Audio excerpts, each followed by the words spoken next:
Let me give you a little tip on something we're going to be seeing a lot of this summer, heat stress. This beech is having a lot of problems, and the problem is real simple. It just can't get enough water to the root system. It's so hot, everything is just evaporated out right away. It just can't tolerate it. So I'm going to give you some tips on things you need to do. And the first thing you ought to do is you ought to prune off some of this dead material, because there might be a little bit of life and the root system might try and still support it. So just take a pole pruner and just try and cut this off, and it's not really important where, because we're not sure where it is. Now let me look at this. If you can see in here, this is not dead yet. There's still some green wood in here. So we're going to try, and that's great news. So what we're going to try and do is just give a little less to this tree to support, and just try and cut off some of these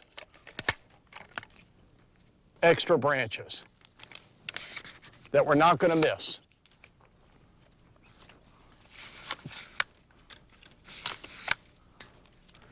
Just take off the tips. Okay, now we'll go around the whole tree and do this to the entire tree. Okay, now another trick that you want to do, not a trick, but something that's important, is mulch. Lee's putting down hardwood shredded mulch. This is really going to help us retain the water. It's going to keep the water in, it's going to keep the plant a little bit cooler, but when we water, it's going to allow that water to drench, to soak into the root system and not just wash off. Third tip, we talked about this before, this is the greatest right here. Dry water. Okay, these are capsules. Let's pull one out. We got the capsules, we bury it in the ground, we're going to put mulch on top.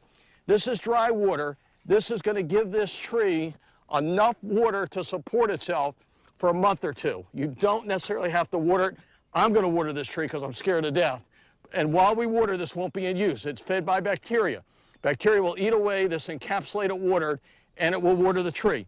Just put a capsule in the ground, take it, it's in this plastic container, I've already cut them open, and just set it in.